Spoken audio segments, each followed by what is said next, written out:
Hey everyone. So as some of you may have seen some of the comments that have been made and the discussions that have been brought up by Hardware Unboxed, I thought I'd better make you a little video and then clarify some of the finer points so that you can see that we're all on the same side with this sort of stuff. We're just kind of digging down to the nitty-gritty about what's been done and how people are testing stuff.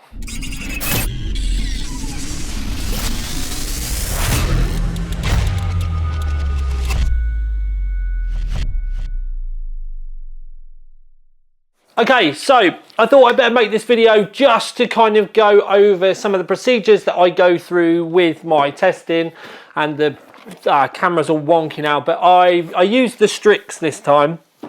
Normally I'd use a prime.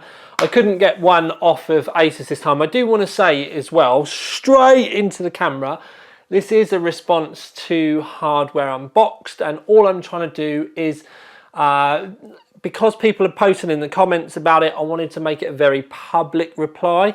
I'm not questioning any of his procedures, anything that he's done, because as far as I'm concerned, looking around, we're all right. There's just some slight differences between the way some of us test.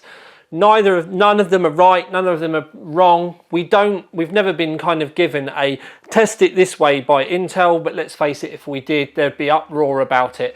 So the variables and the differences between us are just, you know, what makes things interesting. It also is the difference why you watch one video and then you go and watch another video and then you go and watch another video. Now, we have had similar issues like this in the past. I personally did work through the X299 VRM issues, or, you know, all of that sort of stuff that happened with debauer. And when the temperature stuff come up, I did send my screenshots to debauer, you know, that afternoon as well, to discuss a few things with him. Now, you know, I've spoken to Roman about loads of stuff. Even, like, do you know what I mean? Even since X299, you know, what about this? What about this? And, you know, what about that? And he's a wicked guy, and it's because he's so knowledgeable, though, we all end up kind of going to him like the granddad of overclocking. I feel a bit sorry for him because he's only a youngster, bless his heart.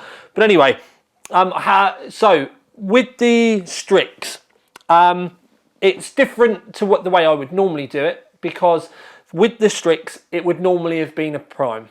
But my thinking when I got my boards, this is the lowest end board that I had, so I specifically went for that one. Also, with the way that the primes used to be, the prime would have been the non-flashy version of the Strix, and if you put the boards side by side, like the Z170A and then it would have been the Z170E Strix, if you put the two boards side by side and took away the kind of coloured heat sinks and stuff, you will have seen that they were incredibly similar.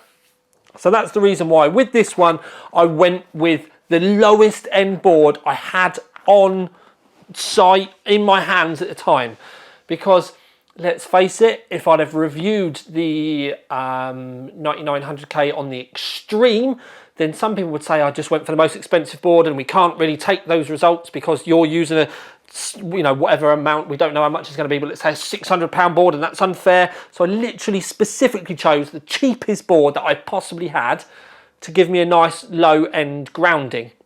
And then my thought process behind that as well is, if I tested on the lowest end board, and then when I start to do my motherboard reviews and I go up to something like the Hero or the Formula or the Extreme, and you get a performance increase or a slightly better overclock or slightly lower temps, then that's the reason to choose it over that one. So that is where I go with my, you know, my personal thoughts on start low and then work up from there. I did ask Asus for a prime and I just couldn't get one. They didn't have a sample to send out to me. I even asked them if they had any that the sales guys could send me, and I just couldn't get one in time for me to be able to do my testing before launch. So I probably won't even bother testing the prime now, if I'm honest. Also, they've done this weird thing now where they've downgraded the prime as well, and it's now more of, before we could compare it with the Strix, and now you kind of compare it with a Tough. I don't know, you know, what's going on. They're kind of like realigning where they want the branding to come in. Oh, I haven't got a clue. Anyway, on point, 9900K. My temperatures, people are saying my temperatures are a bit low. Compared to others, yes, I can see what you're saying. I've now seen that a lot of people are saying over 100 degrees. I'm not seeing enough clarification about the mentioning about AVX though, for me personally. When I test mine, and I've done a run specifically today, you can look in the timestamps and everything. I've done it today just for this video so that you can see. Essentially, the way I do mine, I enable XMP in the BIOS. I don't make any other changes for stock though, because if I increase the power limit or I increase, because there are two things in the BIOS. You've got the power percentage, and then there's another bit with the newer boards where there's another like wattage setting that you can change. And if you turn that up, then it might increase the temperatures. But, and this is what we all need to kind of chill out about, it'll also increase performance. So I don't change any settings other than XMP in the BIOS at stock, because I see that as being indicative of something that somebody at home might do. There are lots of boards out there that have got XMP switches. It can be just a little tick box in the BIOS. It's something that you can enable quite easily. So that's a good stock run. Let the board do whatever it wants. Now, yes, my temperatures were good for that, but there was also speak about there being throttling. You can see in the screenshot, you know, I've run this specifically today. You can see in the screenshot that I'm not getting any downclocking or anything there. So I don't think that's a throttling issue. So temps are all right, not throttling, and Cinebench runs are healthy as well. We're getting over 2,000 points. I know some people are saying 1,900 is about right. So the only thing I can say here is at stock, then, and we've had the cooler on and off a few times, we can only kind of assume that our CPU is really, really well soldered. Maybe some other people aren't. Or maybe, as I've said, maybe AVX is being used as a testing tool. Now, the reason why I don't use AVX, I haven't done it on any of the other ones either. So that's the reason. I like to keep it fair, and we haven't done that. And you know, we only ever used to use AVX when we were absolutely pummeling motherboards rather than the CPU itself. So we've always done that same way, because then it means we can compare them. Because if you turn AVX on, then you can't then compare it to the other results with AVX off. So that's, you know, that's kind of my thought process behind it. But the other thing is, so we're not getting downclocking. We've got good temperatures. You can see in the screenshot that we've run OCCT. And OCCT is pretty much the same in LinPack with AVX off as Prime 26.6. That's another reason why I use it, because there are 3 different versions of Prime. You've got 26.6, which is like the real world one. Then you've got 28 point something, which has got AVX on it. And then you've got 29 point something, which has got AVX 512. So there are actually 3 versions of Prime. When I was doing the whole X299 debacle with Debauer, I was running OCCT with and without AVX, and then I was running all 3 versions of Prime. And at 30 minutes a run, it's a hell of a long run, plus cooldown times. You end up wasting an afternoon just doing that.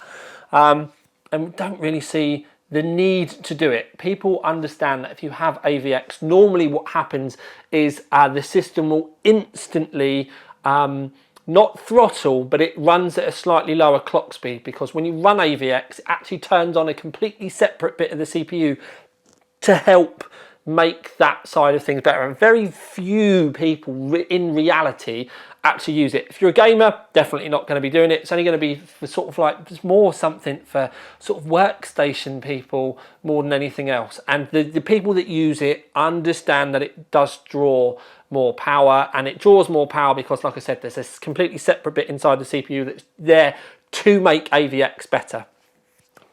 So then when we move on to the overclocks, around the kind of 1.3 volt mark, it really depended.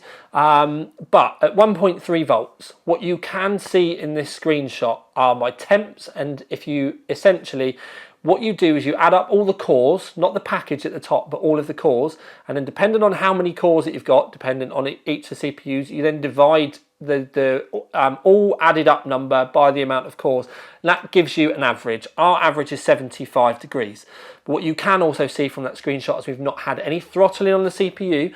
And then those items that I spoke to you about before, with the power limit and the extra wattage thing in the BIOS that you can do for the boost.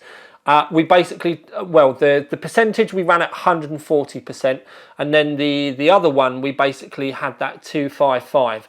So we gave them loads of power. Do you know what I mean? They were it was allowed to run away with itself, and we still got 75 degrees across the cores, as you can see from the screenshot, with a 20 degrees ambient. And the only thing I can say is I genuinely must have a really good soldered CPU, or that massive difference that people are seeing could be AVX. I don't know, because, you know, I didn't test it, but this is something I'm more than open to discussing directly with the peeps at Hardware Unboxed, so that we can work out what the differences are, because we're all doing the same job. You know, you always get the people saying about, oh, you've always been paid off by Intel. With all due respect, people, if life was that easy, then you'd get nothing but glorified reviews. It just doesn't happen that way. You can simply work out what's going on with people, and there's always going to be a slightly different take. I mean, people say, oh, you favour Intel too much. Yeah, I favour Intel too much, but, you know, I really liked Ryzen. Still really like Ryzen. I write my stuff from a Threadripper system at the moment that I've been playing around with the videos on, to work out whether I want to do a nice flashy build to make you for the channel based on Threadripper. I'm a hardware enthusiast. All I want to do is play around with kit, see what makes it tick, and then tell you guys at home what I think. If it, you know what I mean, when it comes to being paid off, it really doesn't happen that way, and everyone knows it doesn't happen that way with tiny little reviewers like me anyway. You know, they don't come to me with money, they would go to someone that's much larger.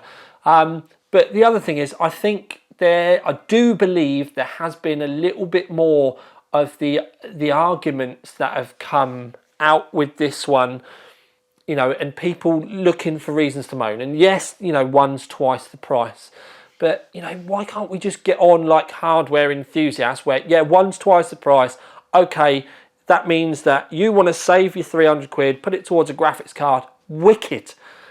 Maybe someone's got 300 quid and they want a 5 gigahertz 8 core, wicked. Life is about choice. We shouldn't be telling everyone that they're wrong all the time. So all I've done with my reviews is run the tests how I always would have done, the way I would do with a Ryzen system. It's the way I'm going to do my testing with the Threadripper 12 and 24 cores that are, you know, pretty imminent. And I always try and keep the boards the same as well. So when the 9700K and 9600K CPUs come in, I will test it on this board, because the 9700K was tested on this. And the Threadripper CPUs, when they come in, I'm going to test them on the Zenith, because that's what the 2990WX, 2950X, 1950X, all of those CPUs got tested on that board, so I'm going to do that as well. I suppose I could have used the Z370 on this one, but as we're still with the Threadripper ones, we're still using the X399 socket, and we've not got Zenith 2.